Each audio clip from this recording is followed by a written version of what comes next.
नमस्कार मंडळी, मराठी हब या यूट्यूब चॅनलमध्ये तुमच्या सगळ्यांचं मनापासून स्वागत। गणगण गणात बोते।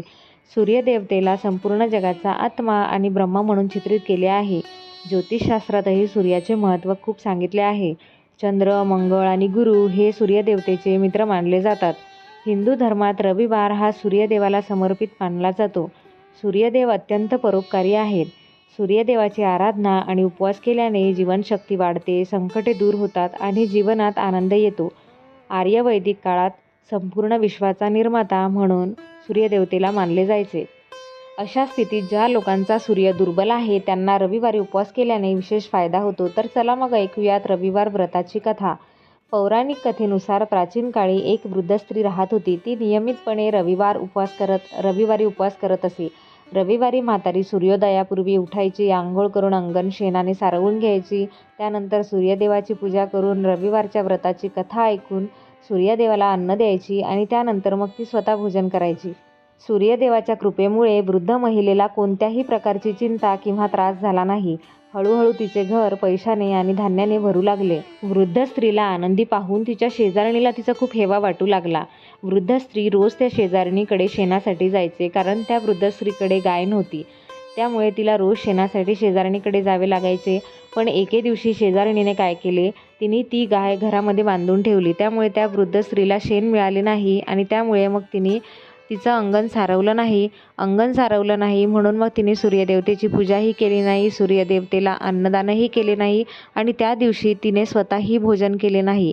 दिवसभर ती उपाशी राहिली आणि तिने पाणीसुद्धा पिलं नाही आणि अशा स्थितीत ती रात्री तहानलेल्या अवस्थेत, भुकेल्या अवस्थेत झोपी गेली। सकाळी सूर्योदयापूर्वी जेव्हा वृद्ध महिलेने डोळे उघडले तेव्हा तिच्या घराच्या अंगणात एक सुंदर गाय आणि वासरू पाहून तिला आश्चर्य वाटले। गाईला लगेच तिने अंगणात बांधले आणि पटकन चारा आणून खायला दिला। ही सगळी गोष्ट शेजारीण आहे ती बघत होती आणि हे बघून शेजारणीला वृद्ध महिलेचा हेवा वाटला। आणि मग काय, गाईने शेण दिले आणि त्या शेणाचे सोने झाले। हा सगळा प्रकार शेजारीणबाई बघत होती आणि वृद्ध महिला आजूबाजूला नाही आहे हे बघून शेजारीण महिला ते शेण उचलून घेऊन तिच्या घरी गेली आणि त्या सोन्याच्या शेणाने शेजारीण श्रीमंत झाली। गाय रोज सूर्योदयापूर्वी शेण घालत असे आणि म्हातारी उठण्यापूर्वी शेजारीण येऊन ते शेण उचलून घेऊन जात असे।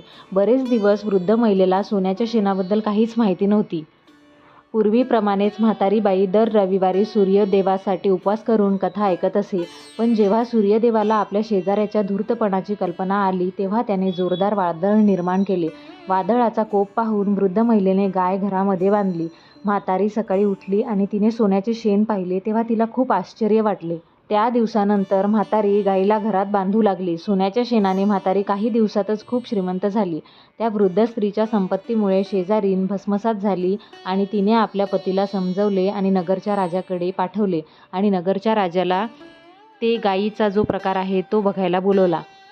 सकाळी जेव्हा राजाला सोन्याचे शेण दिसले तेव्हा त्याला आश्चर्य वाटले। राजाने त्या वृद्ध महिलेकडून गाय आणि वासरू हिसकावून घेतले। त्यामुळे वृद्ध महिलेची अवस्था पुन्हा दयनीय झाली। वृद्ध स्त्रीला वाईट वाटले आणि तिने सूर्यदेवाची प्रार्थना केली। भुकेल्या आणि तहानलेल्या वृद्ध स्त्रीवर सूर्यदेवाला फार दया आली। त्याच रात्री सूर्यदेव राजाला स्वप्नात म्हणाले, राजा, म्हातारीची गाय आणि वासरू ताबडतोब परत कर, नाहीतर तुझ्यावर संकटांचा डोंगर कोसळेल, तुझा राजवाडा उद्ध्वस्त होईल। सूर्यदेवाच्या स्वप्नाने घाबरलेल्या राजाने सकाळी उठल्याबरोबर गाय आणि वासरू त्या वृद्ध महिलेकडे परत केले। राजाने भरपूर पैसे दिले आणि चूक झाल्याबद्दल त्यांनी म्हाताऱ्या बाईची माफी मागितली। राजाने शेजारी आणि तिच्या पतीला त्यांच्या दुष्टपणाबद्दल शिक्षा केली। पण मग राजाने संपूर्ण राज्यात घोषणा केली की सर्व स्त्री पुरुषांनी रविवारी उपवास करावा। रविवारी उपवास केल्याने सर्वांची घरे ऐश्वर्याने भरून गेली आणि राज्यभर समृद्धी आली।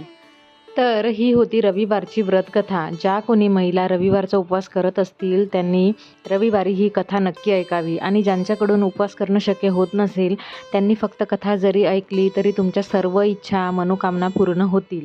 तर मग आजच्या व्हिडिओमध्ये सांगितलेली कथा तुम्हाला कशी वाटली ते कमेंटमध्ये नक्की सांगा आणि व्हिडिओला लाईक करा आणि तुम्ही जर चॅनलला अजून सबस्क्राईब केलेलं नसेल तर चॅनलला नक्की सबस्क्राईब करा। धन्यवाद।